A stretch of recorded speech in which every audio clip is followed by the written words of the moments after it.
It's above the rim on the rear.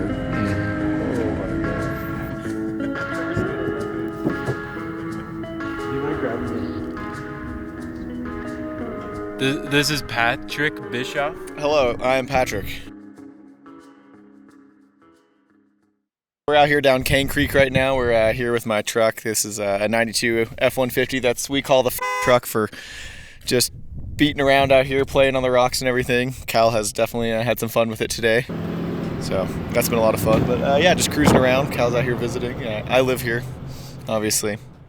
I can be your tour guide. Do you want to say the name? No, I probably don't want to say that. Do you want to say the name? Oh, well, yeah. I mean, I work for the Moab Adventure Center. I do tour guiding, whether it be off-road tour guiding. I do some rock climbing and canyoneering tours. A lot of just national park tours and just, geared towards the generic tourist out here.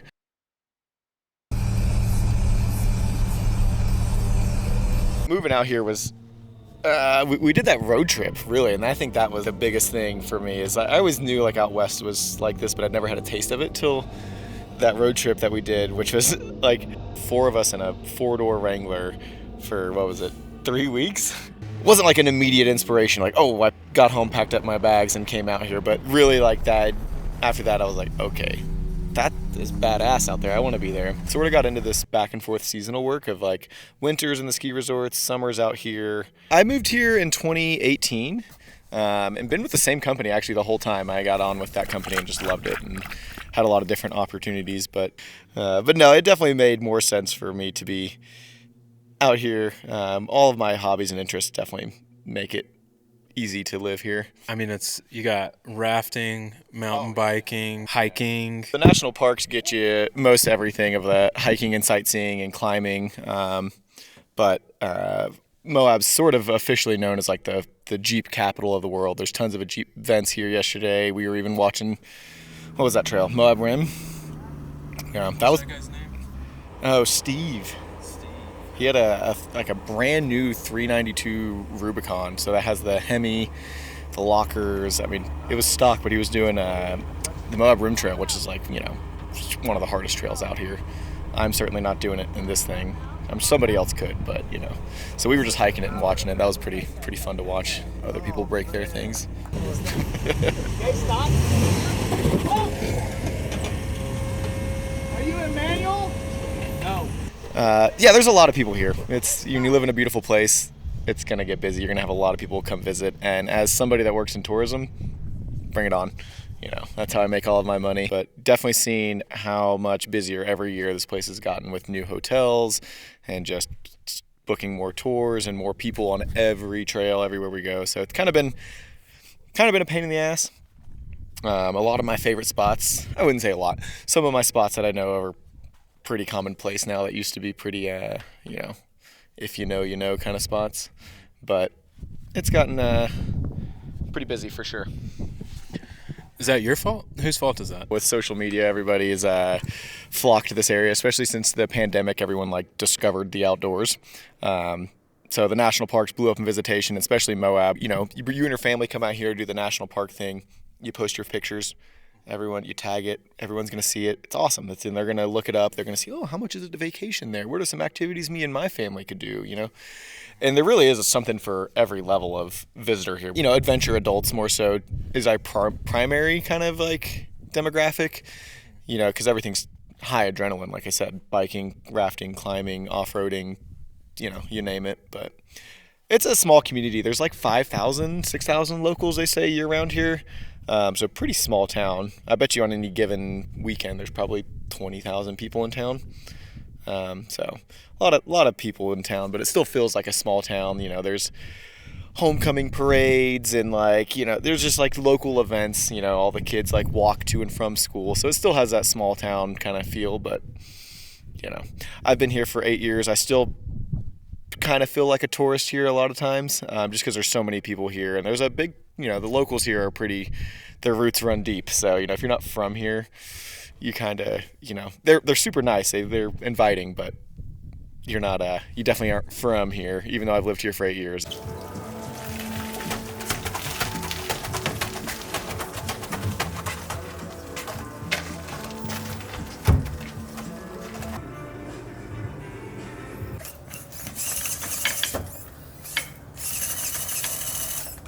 Come on.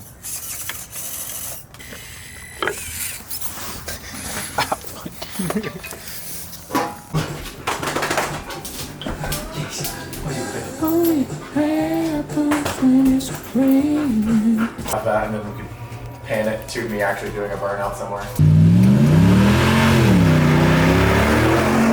Walk us through your vehicle. Oh. Walk the.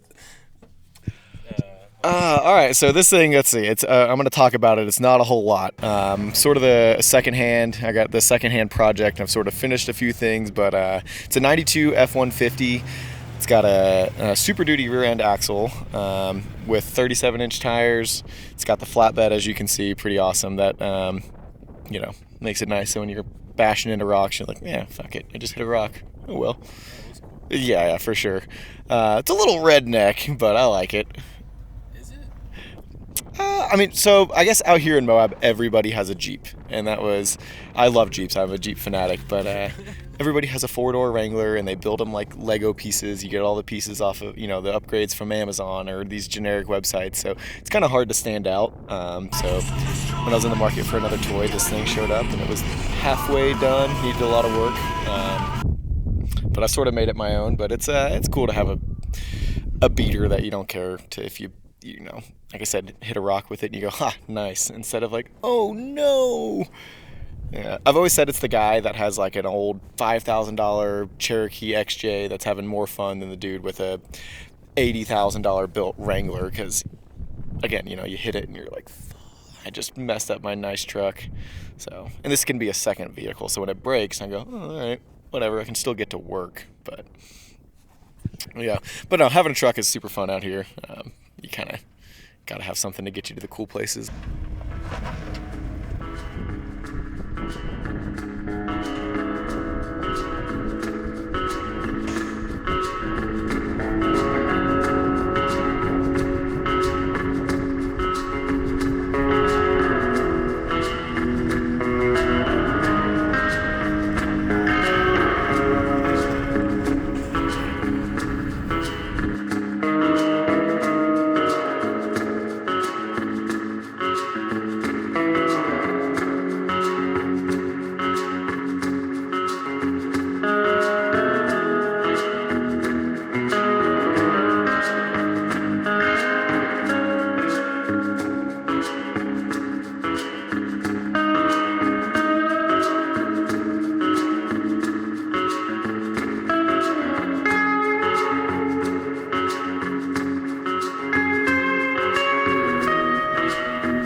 See the Henrys, but the Henrys are down there near Lake Powell. But yeah, they're all like little standalone little mountain ranges instead of like the Rockies that just go all the way straight down as one continuous range. We get a bunch of little.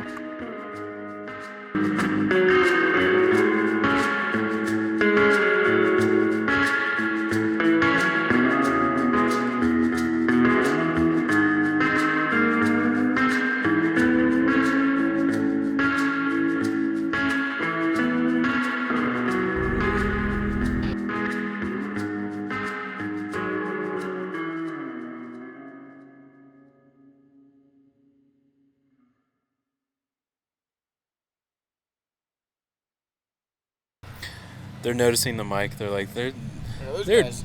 they're doing a Are they podcast. famous?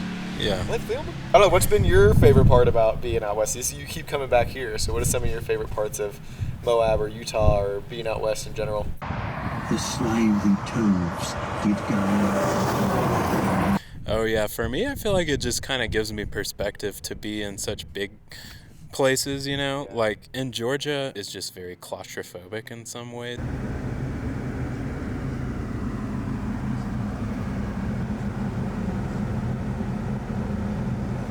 Pocahontas forces them down, copying the way the English use their metal tools to cut. Jays. Anyway, I don't know. So yeah, I like coming out here, and obviously to Do you ever think you could see see you. yourself living out here? Yeah, I just can't ever find a good job out here. But I also like don't try that hard. But I'm trying to try hard. Okay, let's talk about hotter topic. There are always like, people who are like, oh, you shouldn't be riding machines out there. You're going to damage like this. You know what I mean? They're always street. I agree with both sides of that. yeah, and that's what I was gonna say. And then there are the people who I feel like the majority of people from where we grew up were definitely like more on the side of you can't tell me what to do. My tax dollars pay for this land, and I'm gonna use it how I want to. Right. Even like Not really thinking about any kind of collective thing. It's like I'm paying for this thing, and as an individual, I'm paying it and should be able to use this it. is about my experience, Yeah. not yours. Not really thinking about all of the other individuals. So anyway, do you feel like the vibe around here is different because it's just kind of always been like a 4x4 town?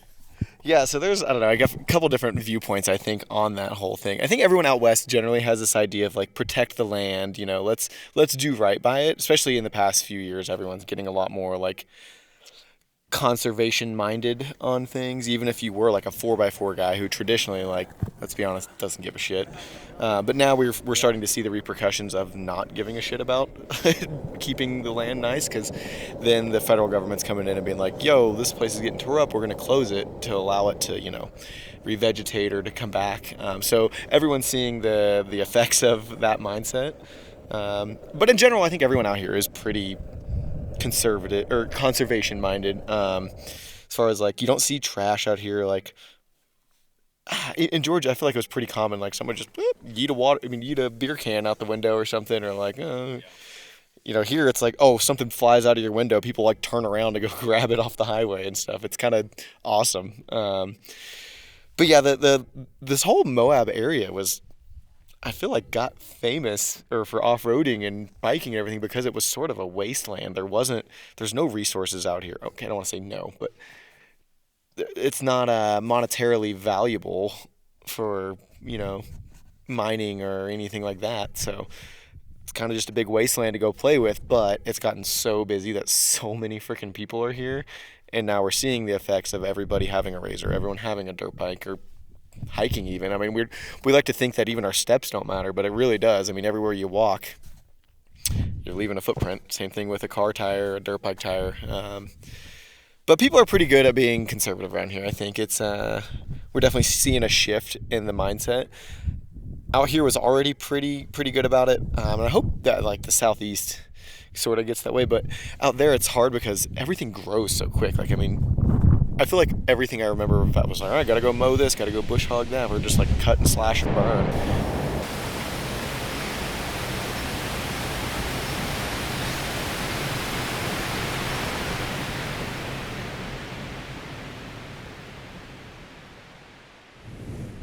Whereas out here, we're like, oh my God, a plant's growing. Let's hold on to it. Don't step on it. Just the exact opposite back east. Yeah, that definitely seems true. What are you looking forward to next? That's a forward thinking. Not one of my best attributes here. I live I don't know. I feel like I semi make plans for like my next adventure, meaning like next week, next month, maybe next season. But thinking forward more to like years down the road is sort of a a foreign concept to me now that I'm getting to be older. It's something I have to sort of come to reality with of making plans. But I think for the time being, I think Moab is my place, and I'm sort of making plans to be here. The job I have is promising for basically a career. At this point, I've made a career out of it. The town of Moab, I have a good amount of friends. I'm part of the community, so making plans forward, yes, I should probably have a little bit better of a grasp on that. But I think Moab that'll be where I'm at. I don't know, it's fun building your vehicle and learning how to use it and making friends along the way and breaking shit along the way too. That's half the fun. All right, well, I'm about out of beer. yeah, same here. I feel like this has been a really good little chat. Yeah, we can. Yeah. Anyway, cheers to Moab. And Pat.